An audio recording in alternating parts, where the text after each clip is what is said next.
When I landed at LAX this morning, I was in the Concorde going down to get my bag.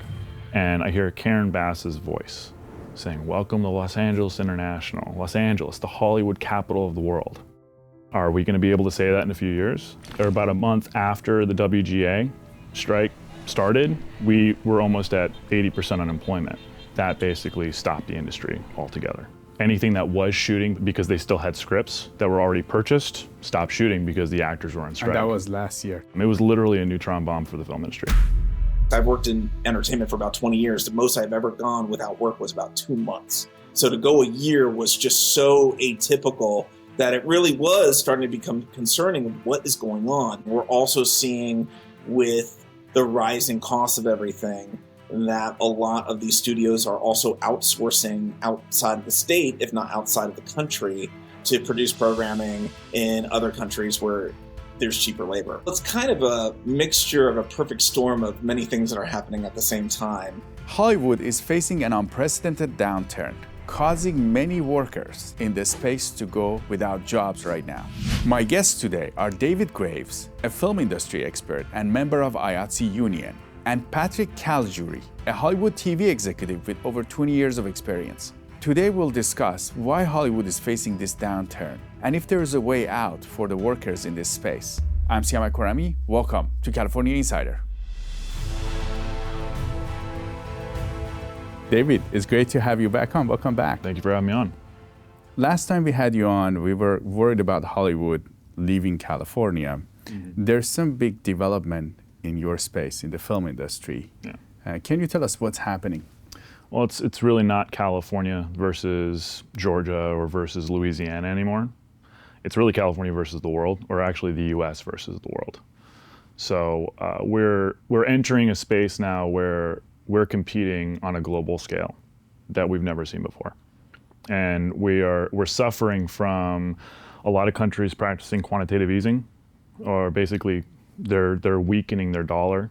So the US has a stronger dollar. So you have production companies now that are going overseas. They're going to Eastern Europe, going to Canada, going to Mexico, and they're essentially getting a 25 or a 30% discount without even trying. And on top of that, they're getting incentives. So they're being subsidized by these European, Eastern European, South American, Canadian, countries. And they're giving them incentives. So essentially what's happening right now is you have a lot of productions leaving the country. They're going to other countries to produce American content that is then sold back to Americans. So these countries are taking our work, and then the American companies are selling the content back to us. So is that why we are hearing that it's very hard for people in the industry to find jobs? Yeah, we've seen a major reduction in work in California.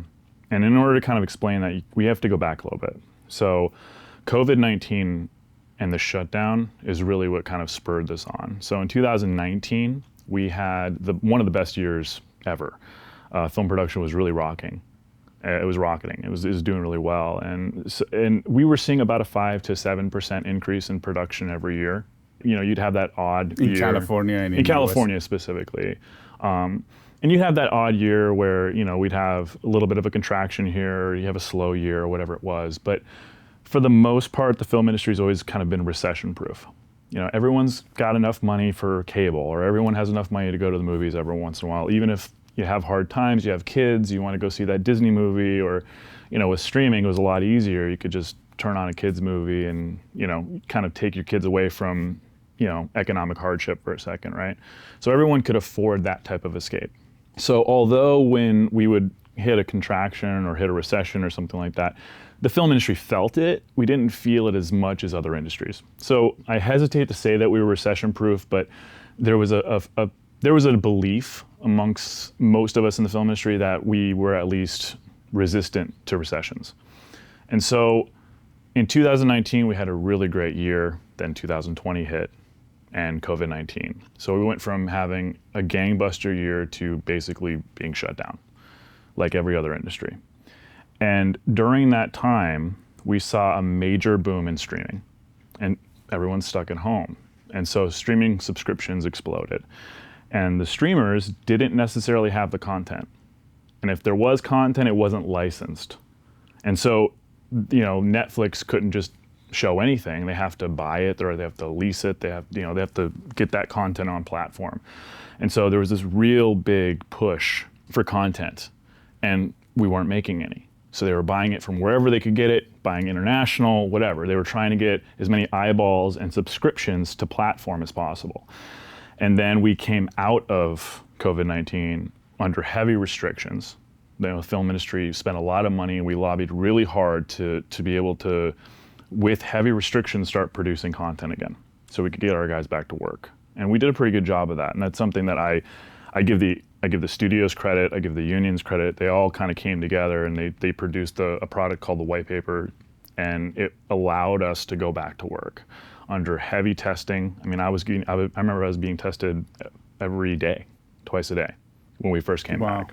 So another note is there was always a lot of bad press about film shooting. The idea is like, why is this restaurant closed when this production's got a catering tent right next to the restaurant, right? That was a pretty popular.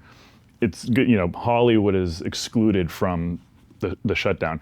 What people didn't realize is that everyone in that tent was tested every single day, and we weren't allowed to interact with anyone else. And we were actually, in our deal memos, in some cases, not allowed to go to the supermarket at certain times. I mean, I remember when we first came back, we were under really strict guidelines. In fact, my wife was production would give me a test kit for my wife and my kids. And and so the idea was that they had to quarantine. It was like an honor system that my wife wasn't allowed to go to the store during certain times. I mean, it was a whole thing. And so we came back from COVID under these heavy restrictions. And so what ended up happening was we weren't able to produce content as fast as we had typically done. So what could have been done in a 12-hour day was now taking like a 16-hour day. And so in order to facilitate that, we increased our crew sizes, right? So we added more people to the rank and file, right? Well, we didn't have enough people in the labor force because all these shows came back. And so we started hiring more and more people. So we started bringing more people into the labor force. From outside of the industry? Well, from outside the industry, from film schools or whatever. People just kind of got into the film industry. And they got into the union sector of the film industry. And when that happened, we started creeping past the employment levels of 2019 to the point where we were at the 20, or some might argue today, we were at 30% of more crew members than we had in 2019, which was, up until that point, the boom years. Now, during the COVID-19 pandemic and during that shutdown period when streaming was exploding, you saw a lot of venture capital entering the film industry, kind of anticipating this big streaming explosion. Subscription type model. Yeah, so the idea is we're going to pump a lot of money in this. We're all going to make a lot of money. Right, so the streaming companies, you started seeing these little streamers pop up all over. Everyone had a streaming platform all of a sudden. And the idea was this was the new gold mine. We're going to make a lot of money. And that's where the bubble started. And kind of like, the 2008 housing crisis. I looked back at that. I watched that video that we did. I watched the first interview a year ago. And I was watching that, and I kind of was kicking myself, almost yelling at the TV a little bit, because I saw the data back then. All of us did. We saw the data. We knew that we hadn't gone back to pre-pandemic levels of production, but we were adding more and more workers to the workforce. Like, if you look at the data now, you say, well, we were creating a bubble. But at the time, you didn't see that bubble. So can you explain this data? Was it the amount of production? Was it the revenue? So the amount of production was actually less than 2019. So at our peak post-COVID, we were about 80% of what we were in 2019. So there was still about a 20% reduction, that's across the country, of production. Meanwhile, you had 30% more people. We had more people working because we needed more crew to facilitate the needs of production. And so what ends up happening is we're seeing the numbers coming into our pension funds, coming into our healthcare funds. We're seeing an increase in production. But the reality was that we weren't actually seeing that increase in production. What we were seeing was we were seeing more labor. We were seeing more individuals working. But if you actually look at production to production, we had 20% less production in 2021 than we did in 2019. And if you talk to anyone in LA, they're going to tell you, well, 2021 was a crazy year. We were working all the time. We couldn't find people to work. The reality is we were adding more people to the rank and file because we needed more bodies to make the product. And because it wasn't as efficient. Well, it wasn't as efficient. Again, you have guys who are coming in and getting tested every day. You have restrictions on how many hours that can be worked, right? And during that same time, you have a lot of animosity being built up by the crew towards a lot of production because there's quite frankly abuse happening. People are being pushed beyond their limits. And so this is where you start seeing a lot of tension building between the unions and the producers. Around that same time, IATSE was going in for negotiations. I mean, we came to the 11th hour, almost calling a strike at that point.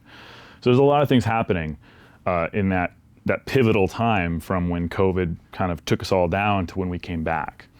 And when we look at all of that, what we find is that, or what we're seeing right now is we're seeing this bubble. And essentially, we got a major bubble in production, and what popped it was the WGA and the SAG-AFTRA strike. And so prior to the WGA and the SAG-AFTRA strike, which was last year, right? That was last year, we started seeing a contraction, slow contraction, but a slowdown. And that slowdown was predominantly because the streamers started oversaturating the market. And so to break this down, because it's a little complicated. Can you explain to us what you mean? Yeah. Everyone knows that primetime television is typically a bigger budget, or big features or bigger budget shows, right? Higher quality. But if you're watching something on the Sci-Fi Channel, and as a sci-fi fan, I'm gonna get yelled at for this, I'm sure, but if you're watching something on the Sci-Fi Channel, it's not necessarily as good quality. It might be still good acting, but not great acting, still good writing, but not great writing, still good lighting, but not great lighting. And it's just, there's less money being spent. When the streamers, during this COVID-19 thing, what they needed was to get subscribers on platform, and they needed to get eyeballs on content. Because data collection was a really big thing for them. And so they needed to get people on platform and get them watching content. And in order to do that, when we came out of the COVID shutdown, we went into COVID restrictions. They were producing loss leaders. They were producing content that wasn't necessarily profitable, but it was getting people to come to. So the idea was that let's make really high quality content for everybody. For all these niche products, because they're going to subscribe and it's going to work out. Well, it's going to get people to the platform. And once people get to the platform, then the streamers can start kind of collecting data. They can start trying to figure out what type of content people want and keep them on platform. So it stopped being about viewership and really started being about getting people on the platform so they could collect the data, so they could build content specifically for those people. And this model didn't work out, right? It just didn't work out because you're spending a tremendous amount of money on niche product. So what ends up happening is you have a lot of money being spent on product that's not necessarily being viewed by a lot of people. It's just intended to get people on platform. That's not a business model that's sustainable. And it's definitely not sustainable in our industry. So I like to say that we stopped being an ad-based agency where we're collecting revenue from ads. We're selling ad time on television to we're direct to consumer. And we in the film industry don't really necessarily know how to do that. We're not good with a direct to consumer market. So it was a completely different market that no one really understood. And so they were kind of making it up as they go along. And then when you combine that with a lot of venture capital, a lot of people thinking that this is going to be the next explosion, this is going to be a gold mine, and when you also consider that the film industry is really decentralized, right? So yes, everyone knows about the big studios, but what they don't think about is that every single movie is its own company.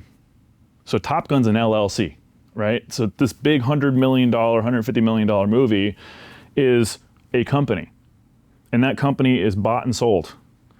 And so you have a very decentralized market, a very decentralized industry. And so, yeah, the studios are these big players and they're facilitating the funding, but you have a lot of money being pushed around all these individual companies, and it gets real messy real fast. And so you start making product left, right, and center, and we run into this big bubble that we're in now. And so you had a lot of productions, a lot of studios, a lot of streamers producing loss leaders. They were producing product that they knew wasn't going to make the money back, but it was going to get people to the platform because it was all about subscriptions. So the business model changed. Prior, if you look at 2019, we had this really interesting thing happening with streaming and with movie theaters. So streaming was not taking over, it was still in the 40% range of the market, but what you started seeing was, you started seeing these really big events for theaters. You started seeing these big $100 million movies, and you saw this immersive experience where you're at the theater and it's IMAX and it's this crazy experience and you're in it and your chair's vibrating. And you started seeing this really cool dynamic thing happening in the movie theaters. And so prior to COVID, the industry was in a really interesting kind of like pivotal moment where innovation was kind of taking over and the experience of the consumer was changing. You had homebodies, you had people who wanted to go to a theater and they were really experiencing something. You're going in there watching Top Gun and you're like, it's vibrating and you're getting thrown around and it's just, it's an experience. After COVID, that went away, and so the streaming took over, and it was all about getting eyeballs on the platform. And so what ends up happening is you're spending all this money on product, and you're essentially training the audience to demand higher quality product. And so the audience, the consumer, became much more picky. And so these streamers are kind of like in a bit of a quandary here. What are we supposed to do? And so they have to the only way to do it is to slow content down, kind of figure out where you're going. Back in the amount they're producing. Mm-hmm. And that's impacting you guys right now. Well, it started impacting us prior to the strike. So we started seeing a bit of a contraction. Nothing crazy, but there was talks of like a 15% reduction in the labor force, maybe over 26 to 36 months prior to the WGA SAG-AFTRA strike. And then the producers and the WGA could not come together on a contract. The producers pushed it to the last minute and the WGA struck. And when that happened, I like to refer to it as a neutron bomb. It was literally a neutron bomb for the film industry. So you have this anticipated contraction of maybe 15 or 20% of your labor force over the course of 26 to 36 months. A lot of people are going to retire during that time, maybe take early retirement, whatever it may be. And instead of a slow contraction of the labor force, you had a overnight. And we saw unbelievable unemployment. And about a month after the WGA strike started, we were almost at 80% unemployment. And then you had SAG-AFTRA strike because their contracts were so close. And that basically stopped the industry altogether. Anything that was shooting because they still had scripts that were already purchased stopped shooting because the actors were on strike. And that was last year. That was last year. We had two major labor actions. At that point, when we came out of that, when the unions settled and we started trying to get back into production, you have 30% of your workforce that is no longer needed for the industry. And so now we have an industry that's overbloated on labor, that doesn't know where they're going, and we're not going to hit pre-COVID levels for quite a while. And then on top of that, you have international pressure. So it's kind of a perfect storm. So California already wasn't competitive with their incentive. And so we had production leaving for other states and a little bit for other countries. Then you have this bubble being created, and then you have the strikes, the labor actions happening, which gives the excuse to the producers to leave the country because they can't work in this country, so they're going to work somewhere else. Because you couldn't shoot anywhere in the United States. You couldn't shoot in a major film market because you can't shoot if the writers are on strike, and you certainly can't shoot if the actors are on strike. And so they left the country. They go to Europe, they go to Eastern Europe, they go to Mexico, they go to South America, and they're shooting. And that started the exodus. And now what we're dealing with right now is the aftermath. We're covering California issues, as you know. If you want us to cover the stories that are impacting your day-to-day life in California, reach out to me at siyamak@californiainsider.com. For those of us that may not be part of the industry, if you can tell us what's the impact of this on the everyday people that are not involved in the industry? Well, let's look at look at Los Angeles for a second, all right? There's really not a lot of industries that aren't involved with the industry in some way or another. Whether you're restaurants, With the film industry. with the film industry, whether you're restaurants, Uber and Lyft drivers, commercial drivers, FedEx, Amazon drivers. I mean, the film industry is a massive industry. And if you look at what we actually produce, there's this argument in Sacramento whether or not you should use multipliers to explain what the film industry brings to the table. So in 2019, the official figures are that the direct spending of film production was $19 to $20 billion. If you were to add multipliers to that, and actually the same multipliers you would use if you're talking about environmental legislation or you're talking about some type of a social program, if you applied the same multipliers to the film industry, which Sacramento typically doesn't do, they don't apply multipliers to the film industry, you would be seeing anywhere between $80 to $100 billion industry as far as economic activity, as far as injecting, liquidity into the marketplace. And that's California. And so there's not a lot of businesses in Los Angeles specifically that aren't affected in some capacity by the film industry. So you think this event could will impact the rest of It's California? definitely, well, I mean, the strikes really affected a lot of Los Angeles. You saw a lot of businesses suffering, a lot of mom and pop restaurants suffering. Film workers weren't going out to drink and hang out. They weren't going out at all because they were trying to save money because they had no idea how long the strikes were going to go. Production wasn't going, so you didn't have catering companies working.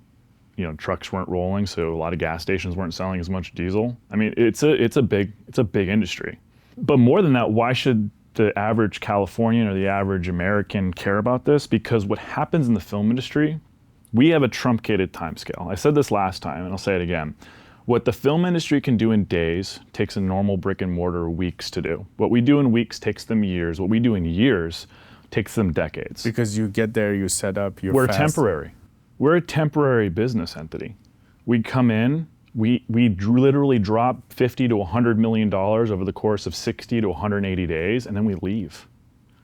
There's not a single company, I should say this, there's not a single industry that I know of that injects that much liquid into a small local economy on a micro scale. I don't know of a single industry that does that.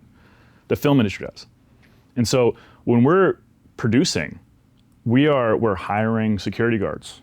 We're hiring neighbors. We're paying people for their property. We're paying people for the right to park our truck in front of their house. We're hiring restaurants who never have gotten catering orders as big as ours before, especially if you're in Louisiana or small communities in Louisiana or small communities in Minnesota, wherever we're shooting. So we produce a lot of economic activity. That's desirable by other countries. Because if all you have to do is offer a tax cut to somebody and they're going to come in and just inject massive amounts of liquidity into your market, why wouldn't you want that? I mean, it makes total sense, right? We don't have to do any work. All we have to do is give you a tax cut and you come. We always see the actors, people that are on camera.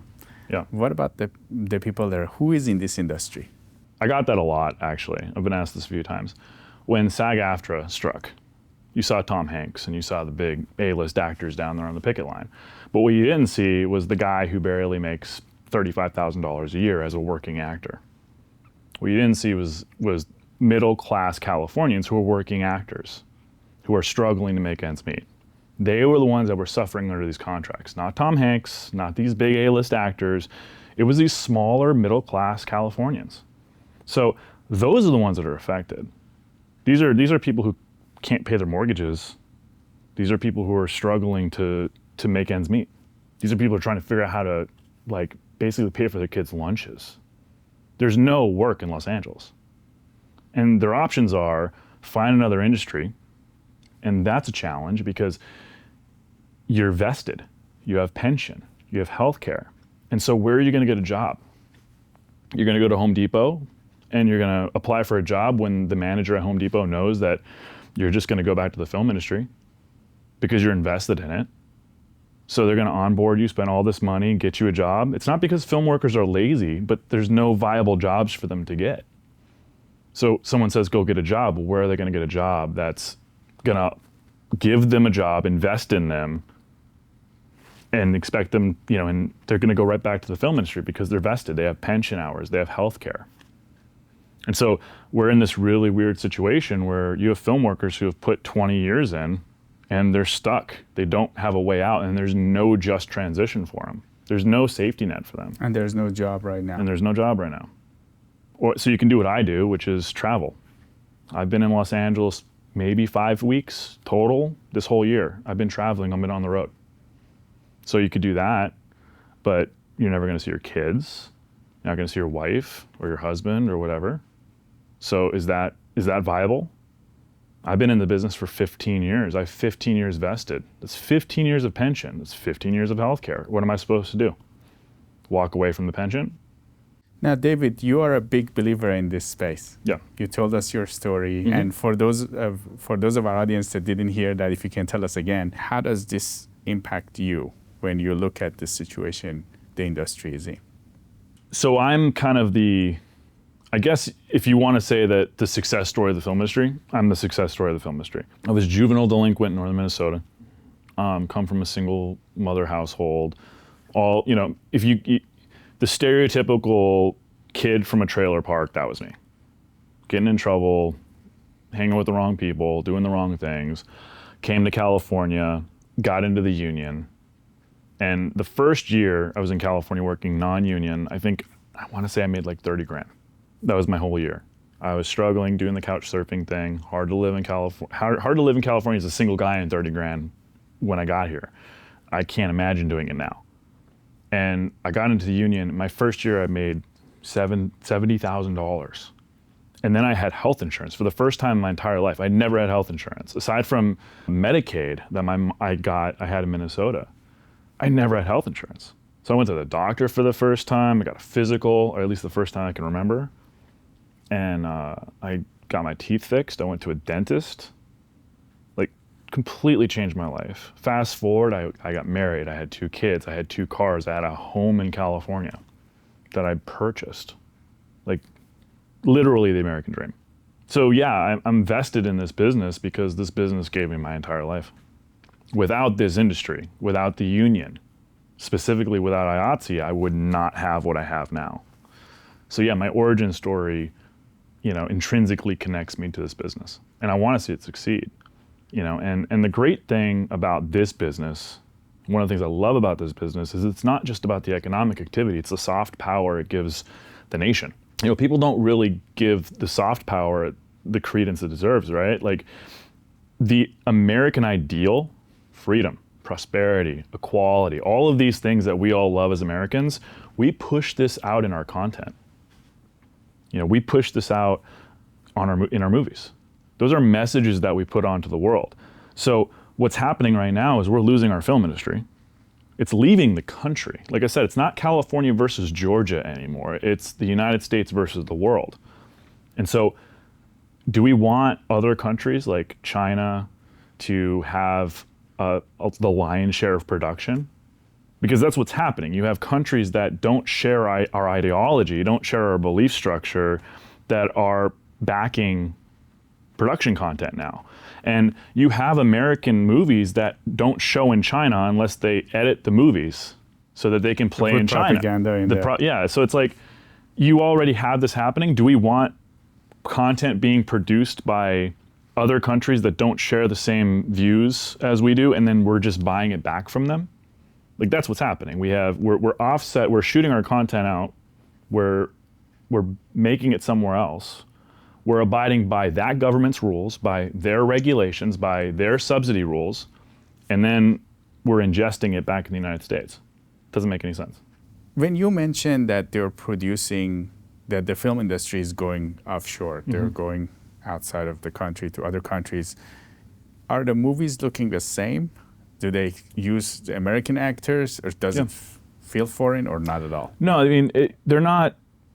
These movies are written here. They're written for American audiences. They have American actors. They're just shooting them in other countries.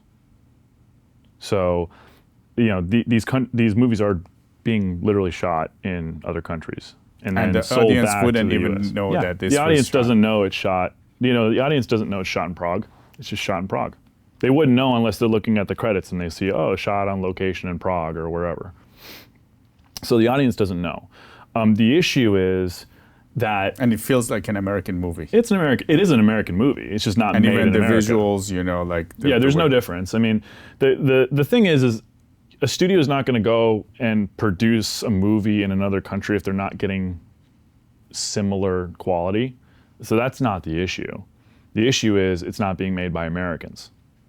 So it's a movie for the American audience, not being made by Americans. And that's a huge issue. David, you have the position, a lot of people that we've talked to, they're really struggling to find something in this space. You've been able to manage, your schedule is full, and you are involved with the union. What recommendation do you have for people that are in this industry, or they are getting in right now, or they're in the industry? Well, this is what I'll say. My marriage ended during COVID. So my marriage ended during this whole process. So I'm working right now because of that, right? So I don't go home. I don't have the wife, and I have the wife or the ex-wife. I have the kids, obviously, right? But I don't have those constraints. So that's why I'm able to work. A lot of people don't have that. So I'm able to just up and leave. I can, I see my kids twice a month and I'm providing for them, but that's how I'm doing it right now. And there's a lot of guys who are doing that. So that's how I'm doing it. I can't speak to other people who are locked in the LA market. I know personally, I know guys who haven't worked for almost a year consistently. They get days here, days there, and they're barely keeping themselves alive. They're maxing out their credit cards. They're taking second mortgages on their home, hoping that the industry is going to come back. How long do you think it will last? The downturn? Yeah. I don't know. I don't think anyone does. But we're not going to return to pre-COVID levels anytime soon. We have to shed 30% of the workforce before we're going to see full employment. And I want to be very clear. We have to cull 30% of the workforce. 30% of the workforce can no longer be working in the film industry, which means that's 30% of the people who are working in the industry are not going to have a job. And there's nothing set up for them. There's no safety net. There's nothing. And these are working middle class Americans at this point. We're not just talking about California. We're talking about Georgia, talking about Louisiana. We're talking about all the film states, New York. We have a market that was irresponsibly bloated. And I put a lot of this on Business 101. Don't build a bubble, right? We've done it. We consistently do it. We did it in 2008 with the housing crisis. Same thing happened here. We built the bubble. We expanded beyond. The numbers told us one thing. We said, no, it's going to be okay. I'm just as guilty as anyone else in the film industry. I didn't see the bubble. But the fact is that there are people who are smarter than me who should have. And so now we're in a situation where the working middle class guy is suffering. And so what do you do, right? If you have less than 10 years in the industry, I say go to school and go somewhere else. If you can retire early, do it. Maybe the industry comes back and you can come back. If you got 20 years in, 15 to 20 years in, it's a crapshoot, roll the dice. There's not a lot of options here. And that's a scary thing. For the first time, these people don't have options. They're leveraged to their eyeballs. A lot of these guys own businesses. A lot of these guys own equipment. It's not being rented. They still have to pay the bills. They still have to pay storage. They still have to pay insurance. Everyone else is getting paid, but they're not. The industry has left the country. And so now we're figuring out how to get it back, and everyone's arguing about tax incentives here, tax incentives there. It's not a state issue anymore. This is beyond the state issue. It's a federal problem now. So David, you guys have unions in your industry. Mm-hmm. Can the union do anything about this? So the union's job is to represent the worker and to enforce the employment contract with the employers. That's the union's job. Do we lobby on behalf of our industry? Yes. Can we do that? We do. And we're doing it as much as we can, but we're also limited because there's a lot of labor law. So the national union, which is IATSE, they have to stay at the federal level. They're not allowed to, they don't get involved with state politics. They can't. So then the locals, right, the local unions, they get involved with state politics. So because of the way the federal labor law works and because of the way that campaign finance law works and everything, we're very limited on what we can do. We can't really kind of have a unified front in California and a unified front in Georgia. We can't really do that. And so when I hear that question, can the unions help? They're doing the best they can because they're contractually obligated to the employer to provide skilled labor. That's their job. Their job is not to fix the economy. Their job is not to magically figure out how to get these workers working. That's the employer's job. And so right now the union's doing everything they can. And I will say that IATSE has gone way above and beyond, because what IATSE has done is, and the industry as a whole, we provide a lot of social services for our own workers, but those social services are running pretty dry. So all of the unions have been putting a tremendous amount of money into different charities that are industry specific, paying people's mortgages, paying their medical costs, paying for childcare, paying for retraining. We've been trying to get people into other industries.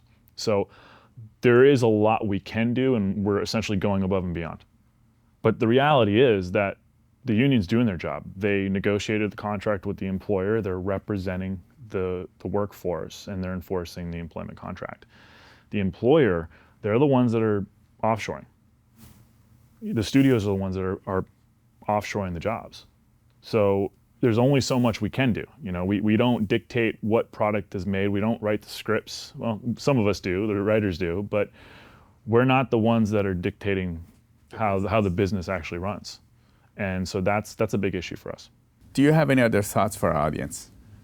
I often hear conservatives dogging on the film industry because it's a town of liberals, it's liberal Hollywood, you know, they're not American, whatever the argument is. And then on the left side, I hear, well, why are we giving corporate welfare to these big studios? Why are we trying to help big corporations? The reality is that there's an industry that is full of middle class, hardworking Californians, Georgians, Louisianans, you know, like, who are just trying to scrape by, make a living. And these are highly skilled workers. These are people who have honed their craft over decades in some cases. And when I say highly skilled, they're capable of pivoting. And these are guys who are given a job. For example, I did a job in Hawaii, and we needed to get lights from Georgia in Hawaii, and we needed to do it in like 21 hours. Okay, so we got lights. We negotiated with Southwest Airlines, we negotiated with American Airlines, Delta, and we got the lights loaded within 2 hours on these planes and had them shipped over to Hawaii so that they could be on set that morning, the next morning. Like, you don't have a choice, you just do it. That's what we do. We're logistics experts. You know, we are engineers. A lot of our guys are engineers. I mean, you know, we do insane things all the time. We're highly skilled. It's a very specific skill set. And it's not like you can just up and transition that skill set to another industry. It doesn't really work that way. No one really works like we do. And so you're talking about an entire industry of hardworking people who are now kind of stuck. They're living on credit cards, they're taking off second mortgages just to hopefully bide their time so when the industry comes back, they'll be able to pay off all the debt again, just like they did during COVID, and hopefully be back in the black. And the reality is you have corporations, these big studios, these big streamers, they're all in the black. Their shareholders are in the black, while the working crew are in the red. And that's the reality. So this isn't a political issue. You know, if you're speaking ill of the film industry and the workers in the industry because you don't necessarily agree with what the actor believes, who's the head, who's the public eye of the movie or the TV show, you're missing your forest for the trees here. These are middle class to upper middle class Americans who pay taxes, who work their butts off, who do 60, 70, 80-hour weeks, who barely see their kids, who get up every single morning before their kids wake up and come home after their kids are already asleep, probably their wives, at least that's how it was for me.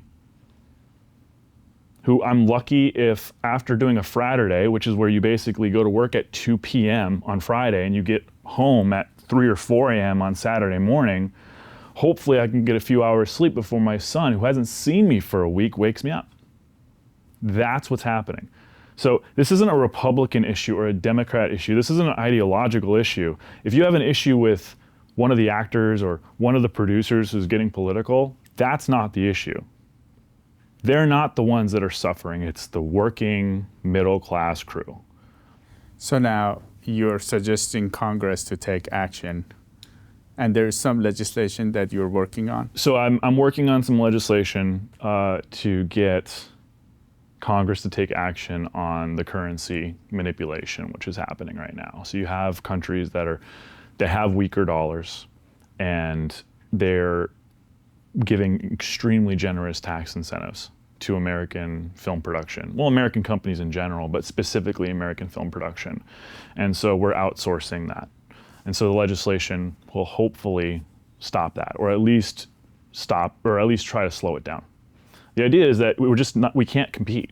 American crews, American film can't compete with international markets right now because they're unfairly being subsidized, right? Their countries are subsidizing them. And on top of that, they have a weaker dollar.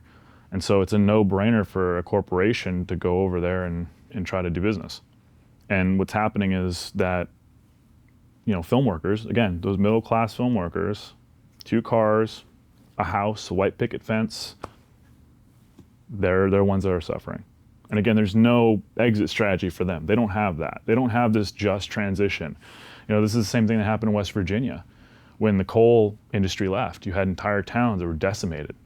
There was never a just transition. We really, Congress loves to talk a big game about just transition. We're gonna take care of the middle class workers who are working in oil and gas while we transition to green energy or whatever it may be, but they never do it. And so that's what's happening here. We will have to lose 30% of our workforce. This is 30% of a workforce that is skilled, highly skilled, and they did their job. They're sticking to their end of the bargain. They go to work. They don't ask questions. They kick butt and take names. They produce content. You laugh, you cry, you're watching it. Now it's not here anymore. It's being pulled out of our country. It's an issue. So David, next time we talk to you, hopefully this problem is resolved. You guys have gone somewhere with it. We're trying. I mean, there is light at the end of the tunnel. The light at the end of the tunnel is that if we can come together and stop playing the political game in California, then we can build a really aggressive tax incentive. Because the thing that California has that other markets don't, and this includes Europe, we have the skill set, we have the workforce, we have the infrastructure, everything's here. We have the weather, everything is here. We can shoot a snow scene during the day, and we can shoot a surfing scene the same day. We can do it at the same time, 2 different units. And no one had to travel more than 2 hours from their house. So California is the mecca for film production. But the question we have to ask ourselves is, do our politicians care enough to actually do something about it? Because we've been sitting on the sidelines and allowing other states to take our work. We've been sitting on the sidelines and allowing other countries to take our work. So at what point are Sacramento politicians going to wake up and realize that one of the most influential industries in this state is leaving our borders? When I landed at LAX this morning, I was in the Concorde going down to get my bag. And I hear Karen Bass's voice saying, "Welcome to Los Angeles International. Los Angeles, the Hollywood capital of the world." Are we going to be able to say that in a few years? I mean, that's the reality. So there is light at the end of the tunnel, and I think that Sacramento might have the willpower to do it. I know that we're trying. I know that the film industry, I know that IATSE, the unions, we're doing our best. But at a certain point, it's up to Sacramento. And at a certain point, it's up to the taxpayers, the voters, to get involved and say that we want film production in California. We care about film production. David Graves, film industry expert and member of IATSE. It was great to have you on California Insider. Thank you so much. Appreciate it.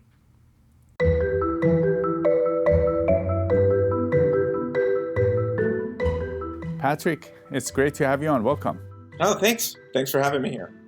You're an executive producer and you've had a history of working in the filmmaking and in actually making series, television series, and producing.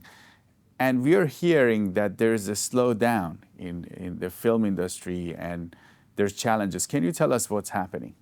Well, it's kind of a mixture of a perfect storm of many things that are happening at the same time. A lot of it can really date back to Netflix coming on board and starting streaming.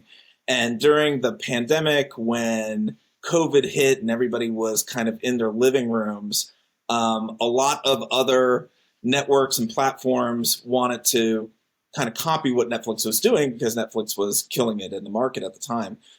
So what happened was all of a sudden everybody's watching TV and it injects this sort of steroid into this need to create streaming as the new platform for watching television. And in doing that, the old ad revenue of television film, which had worked for decades, was kind of blown up in exchange for this subscriber-based model, which eventually we found out in 2022 when Netflix basically kind of plateaued its subscriber base, that it wasn't a sustainable system. And in that, we started seeing sort of this regression of television programming, of film, of all media content. At the same time, we're seeing our audiences also shift with more people going to online content and social media using platforms like Instagram Reels, like TikTok, like YouTube. And that's actually taking and eating away from the traditional television audience. So a lot of technological factors are kind of happening, which is creating this slowdown amongst film and television workers. And how hard is it now, based on what you're seeing out there for film and television workers? It's become very difficult for a lot of workers, especially in unscripted. We've basically seen cable channels almost collapse. Warner Brothers and Paramount both came out to announce them as tax liabilities. Warner Brothers calling their cable channels, which consists of like TNN, TBS. They're saying they're $9 billion of a tax liability, and Paramount, which owns Viacom, which is your MTVs, your Nickelodeons, they came out and said that they have a $6 billion liability because it's just a older demographic are watching cable channels now, and it's becoming an outdated model. So that is one of the big contributions that's happening. We're also seeing with the rising cost of everything that a lot of these studios are also outsourcing outside of the state, if not outside of the country, to produce programming in other countries where there's cheaper labor. And so is it hard to find positions, or is it kind of like, do people have to pick projects they don't like? No, there's just very little that's being greenlit at this time. So I think Film LA came out with some percentages saying that 18% of all film and television is being shot in California now. But yet 27% of the entire entertainment industry resides in Southern California. So if you do the math, the jobs just aren't there. So there's a lot of production workers that are needing to look for outside work. Some are doing DoorDash, some are doing Uber driving to make ends meet at this point. Now, when was it that you noticed this? You've been pretty vocal about this. When was it the first time that you noticed something is not working? So really, I think it was early 2023. I had wrapped my last show that I was an executive producer and a showrunner on. And usually when you wrap a show, you're like, I've had my nose to the grindstone for over a year. I'm going to just take some time off. I'm going to, mentally let my mind go. And that was probably about March. And then when I was ready to get back to work, that's when I kind of noticed that work didn't seem to be on the radar. There didn't seem to be many projects out there, which was not typical for spring, because spring is a time when a lot of production starts ramping up. But at the same time, we knew that the strikes were coming. So we thought, well, maybe it's because of the strikes at the time. But as somebody who experienced the strikes back in 2007 and 2008, because I work in unscripted programming, which is typically non-union programming, usually writer strikes are a boom for our industry. Because the writers are striking and a lot of the TV networks are looking for content to be made still in the meantime. But when the writer strikes happened in 2023, that summer, we didn't see any kind of rise in any type of need of unscripted production. And that, I think, is what really started sending off alarm bells of, wait, nothing is being made. And then once all the strikes were finished and all the deals were signed, there still wasn't work that was coming in. They thought that the strikes were going to finish and there was going to be sort of this rebound of production, but that wave never happened. But one thing that's interesting about my business is your reputation is really kind of all you have. So a lot of people, especially in television, don't want to admit that they're out of work. So you kind of play this dance with your other fellow colleagues of, hey, are you working on anything? Oh, well, I got a few things in the mix. But you started hearing over time that tone start to change. All of a sudden, people started getting very real. They're like, you know what, to be honest, I haven't worked in 6 months. I haven't worked in 7 months. I haven't worked in a year. And I think my frustrations kind of boiled early this year, around early 2024, when it had been about a year since I had last had work. And at most, I've worked in entertainment for about 20 years. The most I've ever gone without work was about 2 months. So to go a year was just so atypical that it really was starting to become concerning of what is going on. And then when you started hearing that it wasn't just yourself, it wasn't just you, it was all your colleagues were going through this, that's when I decided to start being a little bit more vocal. And when you got vocal, did you get any pushback or any thoughts from others? You know what? It's funny. It's because that's all in my head. That was one of the things, is this fear that you're going to put yourself out there and all of a sudden you're going to get retribution for being the one who's being vocal. But actually the opposite happened. All of a sudden it's a lot of people saying, me too. Oh my gosh, I'm in this exact same situation. And if anything, I received this tsunami of support because we realized it wasn't just me, it was the whole community that was experiencing this together. It was funny because an agent, a very, very high profile agent, called me just 2 weeks ago and he said, Patrick, I got to be honest with you. When I first saw your video, I was like, yeah, this guy is committing career suicide. But then he says, I have to apologize because you spoke the truth. And now whatever forefront, whatever this change or evolution that we're going through, you're at the front of the line now. So if anything, you know, what I used to be fearful of actually became one of my greatest strengths. Now, and why did you get vocal about it? I got vocal of it for a few reasons, some very personal. One of the things that I've experienced a couple times is I know of colleagues that have taken their own lives because of the extremity of the situation.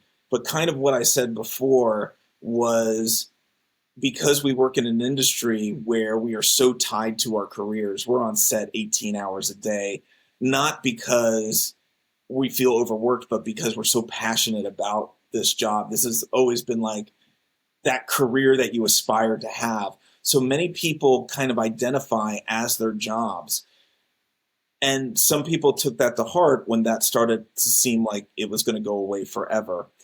I became vocal about it because I did want to remind people that what they were going through was not their fault, was not anything that was on them, and so that they had the information necessary if they needed to pivot their careers, if they needed to move on to something else, if they needed to make decisions that affected their livelihood or their family's livelihood, that they had access to that because no one was talking about it.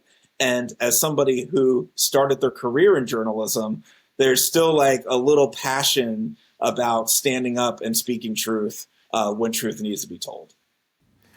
Now, do you have any, so you've been on the forefront of this, and do you have any recommendations for people in your field based on what you've gathered?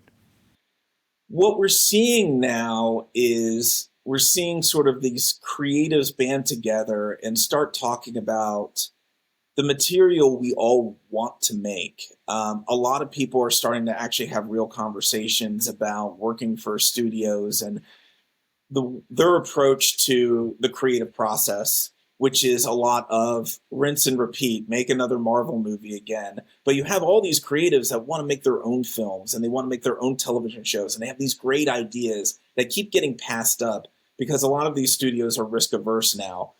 Being that tech has taken a lot over, they tried to streamline a creative process, which is very hard to streamline. The audience is very fickle. You can still, with all the data in the world, you can't predict what the audience wants. Otherwise, you wouldn't have Joker 2 or Mad Max Furiosa. You wouldn't have flops anymore, but you're still seeing these flops happen.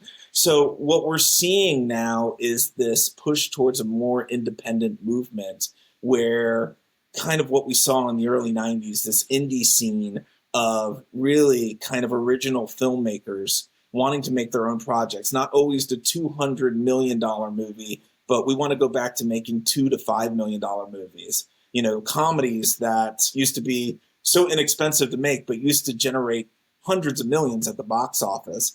We want to go back to old school filmmaking and really kind of capture that audience, which has been drifting away from Hollywood for so long. So in a sense, what you're saying, this is pretty inspiring to hear that. So you think there will be a big change, a big shift to more innovation in this space, essentially on the content front, right? I do think so. And because we are seeing this shift towards social media and we're seeing all these sort of independent creators really starting to kind of show their muscle. And you have to think about it. What if you have some of the greatest creatives in the entire storytelling community start to put their own material out there? You're going to probably get really, really great content because so far the content has always been under this gatekeeper system. You know, it always had to be greenlit and the agents had to bring the product. But really, we've really seen sort of these doors open up, especially with tech. Tech can be sort of your friend and your enemy at the same time. So, you know, where you look at like Uber, which is a company that doesn't have any taxi cabs, but is the greatest taxi cab company. You look at Airbnb, which doesn't have any hotels, which is the biggest hotel company. And now you're starting to look at basically creators being their own motion picture and television studios in themselves. So your phone has become your own motion picture studio. But really, we're going to see this this rise in content making, especially since it's more up to individuals with the, you know, what social media has made possible. You see a lot of independent players coming on and the talented people doing their own thing. Do you have any recommendations for people that are in the industry or people that have just got in and are facing these challenges? I mean, everybody's going to have to kind of figure out their own path. I don't have the answer to every direction that somebody needs to take. But, you know, now is a time for innovation. So wherever there's chaos, there's opportunity. And we've seen these transitions before. We've seen silent films go to talking films. We've seen radio go to television. And now we're in this new transition of television to internet. Because if you think about it, there hasn't really been a technological change in film and television in the last 40 years. The last time we saw anything big was the cable coming on board. So now we're really kind of seeing this blend between social media and entertainment. And I think a lot of the traditional rules are being bent now. Who's to say a movie is 90 minutes anymore? Who's to say a movie can't be 20 minutes? Who says a movie can't be vertical instead of horizontal? So I think right now it's really a time to, if you have the ability, you know, I would always say, you know, please make sure that your lights are on and the food on the table first. Do what you need to do to get your basics down. But if you have the ability to start being innovative, I think this is really a chance of opportunity for people who are part of the storytelling and creative community to really create something new in a niche market. Patrick, do you have any other thoughts for our audience? Yeah, you know, one thing I think also is that a lot of people in the state of California are looking towards the government for tax incentives, for tax breaks. And I've spoken with some government officials in Sacramento that have brought up some great points, which is why does the state of California want to reward these large conglomerates that are taking business out of state, out of the country, with tax incentives. So the state's now kind of looking at it as, well, what if we start providing tax incentives for individual or independent filmmakers instead of trying to always go for one $200 million movie? What if you make 100 $2 million movies, which would provide a lot more jobs, especially to Californians in the state, would also provide living wages for those production workers. And I really think the state is going to try to start stepping up its measures to help the independent scene. Based on what you're saying, do you think that creators in this space are kind of blocked from creating what they want to create, and the industry is kind of boxing in people into a certain way of doing things? Very much, and it's been that way for the last 10 years, I would say, is now that a lot of the streamers go by algorithms and data, they want a surefire method of always getting profitability. And it's actually kind of counterproductive, and I'll explain why. Basically, these streamers want to greenlight projects that have IP, which is intellectual property, or a celebrity attachment. And those are really what they're holding on to because they want to create brand awareness for the product that they're putting out there. But a lot of times what you're going to see is another superhero movie, another sequel. I mean, summer 2024, most of the movies that were out there were sequels. And what happens is your audience starts getting tired of eating the same meal over and over again. So their attention is going to start waning. And actually, they're not going to go to the box office as frequently. At the same time, they've also made movies such an expensive hobby to go see that people don't want to pay $25 a ticket. When I went to the movie theaters as a kid, I paid $3.50 to go see a movie. And I was there every Friday night, and there were 10 movies that came out every Friday night. And I actually recently went to Chapman University, and I spoke to film students there and asked them the question, would you go to the movie theaters if it was cheaper? And they said, I would be there, but it's just so expensive to go. So I really think if we kind of look at the model needs to be kind of ironed out and re-examined, and maybe has to go back to sort of its foundation model and away from sort of the corporate model where we could almost kind of kickstart the movie industry again. Patrick Caligiuri, executive producer, it was great to have you on California Insider. Thank you so much for having me. I appreciate the time.